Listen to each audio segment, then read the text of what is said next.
Hello everyone and welcome to GS Puran. Today we will start with the chapter 4 of our past NCERT. Before starting, I want to give you a disclaimer that I am having a sore throat, so kindly excuse my voice. So now let's start. Now the name of the chapter is What Books and Burial Site Tell Us. Now one of the oldest sources, literary sources in the world are Rigveda, Samveda, Yajurveda and Atharvaveda. Now Rigveda was written 3500 years ago and it includes Sukta. तो ऋग्वेदा 3500 साल पहले लिखा गया है. इसमें बहुत सारी hymns हैं, थाउजेंड्स हिम्स हैं जिनको सुक्ता कहते हैं. और ये जो हिम्स हैं ये भगवान को प्रेस करने के लिए थी, जैसे कि अग्निदेव, इंद्र, सोम. और ये जो हिम्स थी इन्हें कंपोज करते थे सेजेस, ऋषि. जो प्रीस्ट होते थे वो स्टूडेंट्स को ये रिसाइट और मेमोराइज करना सिखाते थे. Each saleable, word, sentence, bit by bit, मतलब जो भी हिम है उसका प्रोनाउंसिएशन, उसका रिसाइटल, हर एक चीज़ परफेक्ट होनी चाहिए. और ये सिखाने का काम किसका होता था? प्रीस्ट का. Now most of the hymns were composed, taught and learn by main. ठीक है, तो मोस्टली ये सब जो हिम्स थी ये याद करना, सिखाना, ये मेन का काम था. लेकिन कुछ थी जो वुमेन ने भी कंपोज की थी. नाउ ऋग्वेदा इज ओल्ड और वैदिक संस्कृत टेक्स्ट. तो ये किस लैंग्वेज में है? ऋग्वेदा संस्कृत लैंग्वेज में है. Now let's know something about Sanskrit. तो Sanskrit is part of Indo European languages. Some Indian languages like Assamese, Gujarati, Hindi, Kashmiri, Sindhi, Asian languages such as Persian and many European languages such as English, French, German, Italian, Spanish belong to this family. Which family? Indo-European. So there can be a question that among which of the followings are part of Indo-European languages. तो उसके लिए आपको ये याद रखना होगा कि ये सारी लैंग्वेजेस किसकी पार्ट है? इंडो-यूरोपियन की. नाउ इंडिया में, now we know that India is a land of diversity. तो ये चीज़ लैंग्वेजेस के लिए भी ट्रू है. तो इंडिया में संस्कृत, हिंदी, ये सब तो है ही. फिर तिब्बतो बर्मन, तमिल, तेलुगु, कन्नड़, मलयालम, ये सब लैंग्वेजेस भी हैं. तो जो तमिल, तेलुगु, कन्नड़, मलयालम है ये द्रविडन लैंग्वेजेस हैं. और जो सेंट्रल इंडिया जैसे कि झारखंड में बोला जाता है उसको ऑस्ट्रो एशियाटिक फैमिली बोली जाती है. So this was about languages. ना जैसे अभी हम बुक्स पढ़ते हैं तो वो रिटन होती है, प्रिंटेड होती हैं, लेकिन जो ऋग्वेदा थी उसको रिसाइट करते थे और सुनते थे रादर देन रीड. जैसे कि कोई बोल रहा है और उसको सुना जा रहा था. तो ऐसे प्रिंटेड टेक्स्ट नहीं होते थे बुक्स के. Now how historians study Rig Veda? Some of the hymns in Rig Veda are in form of dialogues. ठीक है, तो कुछ हिम्स जैसे वो डायलॉग के फॉर्म में हैं. जैसे कि विश्वामित्र का जो डायलॉग है 2 रिवर्स के साथ, बियाज और सतलज, जो आगे बॉक्स में दिया हुआ है उस टाइप के. ये तो एक एग्जाम्पल है, मैन्युस्क्रिप्ट है ऋग्वेदा की. ये इसको हमें मिला कहा था कश्मीर में. ठीक है, ना ये है वो हिम जो कि डायलॉग के फॉर्म में है. ठीक है, now let's move further. Now Rigveda में बहुत सारी प्रेयर्स ऐसी थी जो कि कैटल के लिए, चिल्ड्रन के लिए और हॉर्सेस के लिए थी. चिल्ड्रन में स्पेशली सन्स. हॉर्सेस किस लिए काम आते थे? चैरियट्स में, जो बैटल में यूज़ होते थे. और ये बैटल्स क्यों होते थे? कैटल को कैप्चर करने के लिए. ठीक है, और ये बैटल्स सिर्फ कैटल को कैप्चर करने के लिए नहीं होते थे. कुछ और रीजंस क्या थे? लैंड के लिए. अब लैंड क्यों चाहिए? पैस्चर के लिए, हार्डी क्रॉप्स ग्रो करने के लिए. और बैटल्स पानी के लिए और लोगों के लिए भी लड़े जाते थे. तो वॉर के क्या क्या रीज़न थे? पहला तो cattle, land, water and people. So again we'll do the same thing, we will list here the reasons for war. ठीक है. नाउ ये जो हम वॉर करके जो हमें वेल्थ मिलती थी वो जो लीडर्स होते थे उनके पास होती थी, और प्रीस्ट कुछ रखते थे और बाकी पीपल में डिस्ट्रीब्यूट हो जाता था. कुछ पार्ट वेल्थ का यज्ञ जो होते थे उसमें यूज़ होता था, और ये जो यज्ञ होते थे ये किसके लिए होते थे? गॉड गॉडेसेस के लिए होते थे. इसमें ऑफरिंग्स यूज़ होती थी, घी की, ग्रेन की, and in some cases animal sacrifices भी थे. ये जो वॉर थी इसमें मोस्टली मेन पार्ट लेते थे. लेकिन एक बात यहाँ पे नोट करने वाली है कि ऋग्वेदा के टाइम पे कोई रेगुलर आर्मी नहीं थी. ठीक है, जैसे अभी वो देखते हैं या बाद में भी जो हमारे किंगडम्स रहे हैं उस टाइप की कोई रेगुलर आर्मी यहाँ पे नहीं थी. असेंबलीज होती थी जिसमें लोग मिलते थे, डिस्कशन करते थे वॉर के बारे में, पीस के बारे में, और इसमें लीडर्स भी चूज़ किए जाते थे, स्किल और brave. Now words to describe people. तो ऋग्वेदा में किस टाइप के वर्ड्स हम पाते हैं? जैसे कि ब्राह्मण्स. ब्राह्मण्स क्या होते हैं? प्रीस्ट. उनको कभी कभी ब्राह्मण्स कहते हैं, जो कि बहुत सारे रिचुअल्स परफॉर्म करते थे, और राजा होता था. नो राजा, नाम राजा है बट इसका मतलब वो उस टाइप के राजा नहीं है अकबर जैसे या चंद्रगुप्त मौर्य जैसे, समुद्रगुप्त जैसे, वैसे राजा नहीं है.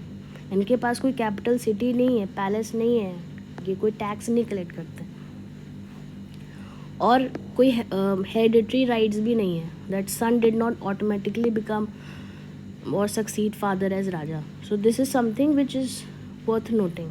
ठीक है, तो ये राजा नाम का राजा है, मतलब ऐसे कोई बड़े बड़े पैलेस में नहीं रहते थे ये लोग. Now 2 words were use to describe people और कम्युनिटी एज अ होल. ठीक है, ये तो राजा ब्राह्मण तो हो गया. अब जो लोग थे उनको किस नाम से डिस्क्राइब करते हैं? तो उसके लिए जन और विश यूज़ होता था. जो वर्ड है ना वैश्या, वो विश से ही लिया गया है. और इसका एग्जाम्पल क्या है? जैसे पुरु जन है, यादव जन है, भारत जन है, ये सब ग्रुप ऑफ पीपल है.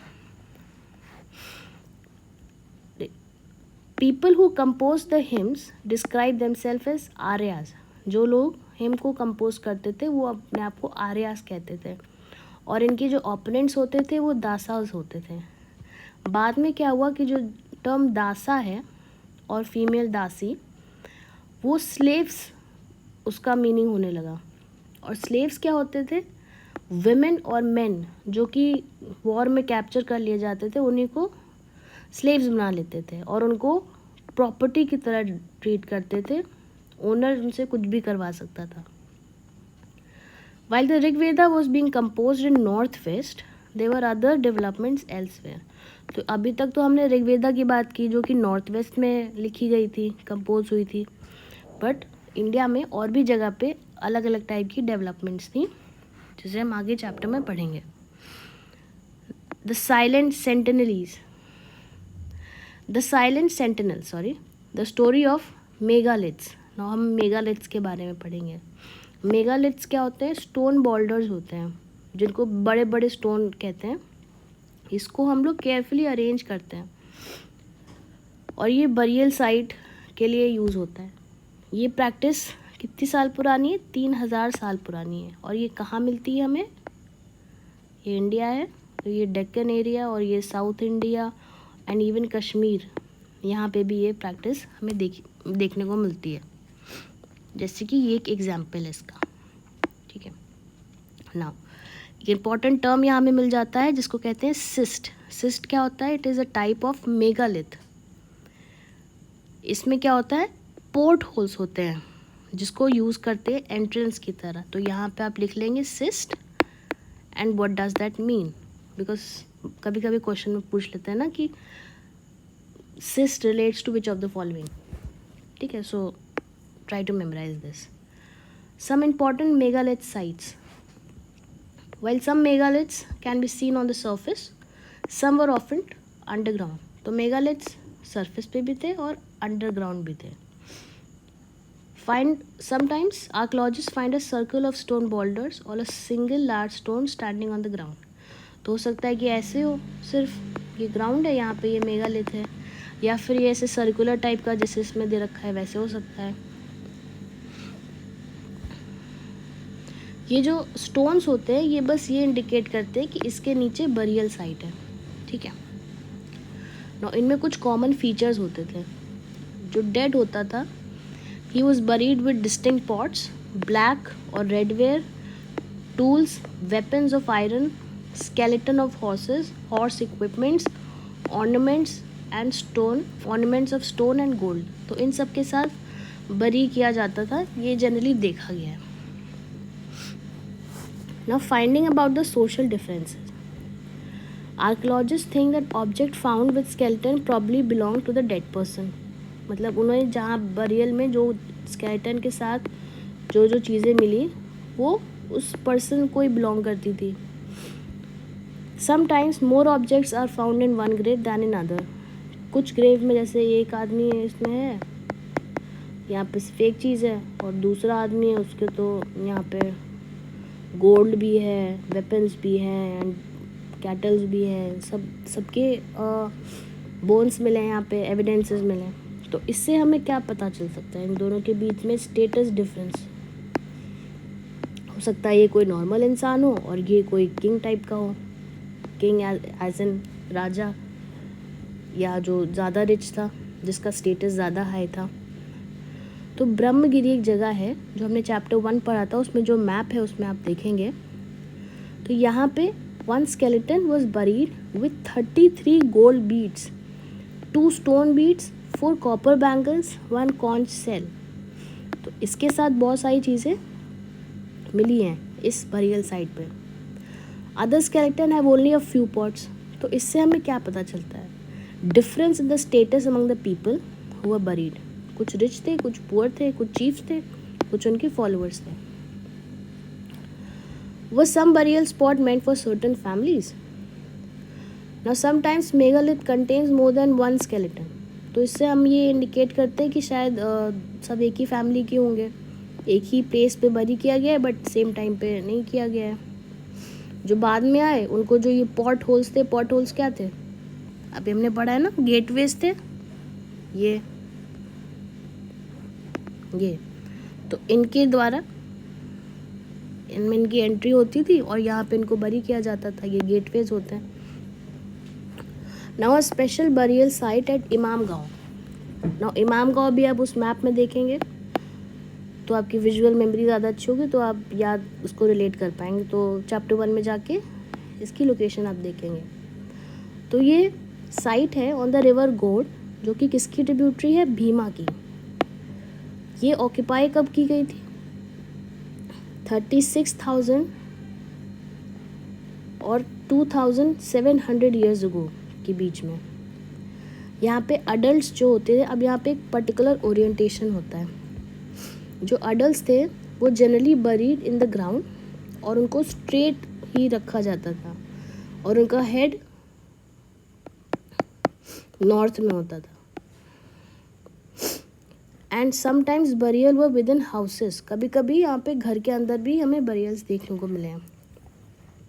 Vessels that probably contain food water were placed inside with the death. तो इसका मतलब भी ये है कि वो लाइफ आफ्टर डेथ पे बिलीव करते थे.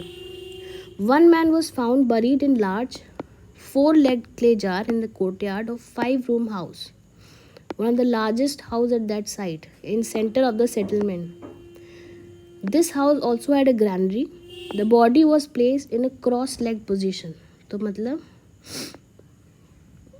it's a bit difficult to draw but I'll try. मतलब उसके जो legs थे वो क्रॉस थे, तो इस पोजीशन में उसको बरी किया गया था. इसके हाथ है. So this house also had a granary और उसकी बॉडी को क्रॉस लेग पोजीशन में बरी किया गया है. Now what skeletal studies tell us? ये बताते हैं, साइज से पता चलता है कि चाइल्ड है कि अडल्ट है, लेकिन उसको देख के ये जनरली हम नहीं बता सकते कि गर्ल है कि बॉय है. लेकिन ज्वेलरी मतलब स्केलेटन के साथ क्या क्या मिला है, उससे हम एक इन्फ्रेंस निकाल सकते हैं कि मैन है कि वुमेन है। जैसे अगर ज्वेलरी होगी तो वुमेन होगी। लेकिन इस मेथड में प्रॉब्लम ये है कि इस जिस टाइम की हम स्टडी कर रहे हैं तो उस टाइम में मेन भी ऑर्नामेंट्स पहनते हैं, अभी भी पहनते हैं। तो इसलिए इससे बेटर वे है बोन स्ट्रक्चर को स्टडी करना। बोन स्ट्रक्चर से क्या होगा, जो हिप और पेल्विक एरिया होता है विमेन का, वो मेन से लार्जर होता है क्योंकि उन्हें चाइल्ड बेयर करना होता है। तो इससे हम ये पता लगा सकते हैं कि स्केलेटल मेन का है या वुमेन का है। Now 2000 years ago there was a famous physician named चरक। उन्होंने लिखी थी चरक संहिता। उन्होंने बताया था कि ह्यूमन बॉडी में 360 बोन्स होती हैं। तो इनकी बोन्स जो अभी की मॉडर्न एनाटॉमी बोलती है कि 206 होती हैं, उससे ज़्यादा है। उसका रीज़न ये है कि उन्होंने टीथ, जॉइंट्स और कार्टिलेज को भी इसमें काउंट किया था। ना ऑक्यूपेशंस एट इनाम गाँव। तो यहाँ पे हमें सीड्स मिली हैं, wheat, barley, rice, pulses, millets, peas, sesame की। बोन्स मिली हैं बहुत सारे एनिमल्स की, और कई बार तो उनमें कट मार्क्स भी हैं। इससे हम क्या पता लगा सकते हैं कि उनको एज अ फूड यूज़ किया गया था। इसके एग्जांपल्स क्या क्या हैं, cattle, buffalo, goat, sheep, dog, horses, ass, pig, sambar, spotted deer, black bear, antelope, hare, mongoose and besides birds, crocodile, turtle, crab, fish भी मिले हैं। Evidences of fruits have also been found like bear, amla, jamun, and a variety of berries were also collected. So now we come to the end of this chapter. So again we'll meet tomorrow with chapter 5. And again, if you're having any queries in this chapter, so you can always comment. And remember one thing, whatever sites that we have read, इसमें अभी हमने जो भी sites पढ़ी है, जैसे कि हमने पढ़ी है मेगालिथ की जो साइट्स हैं,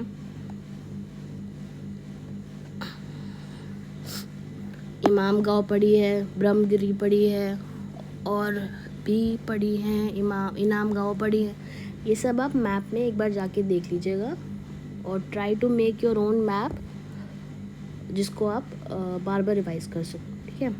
सो with this we come to the end of this chapter and we will meet you tomorrow. So thank you and keep revising.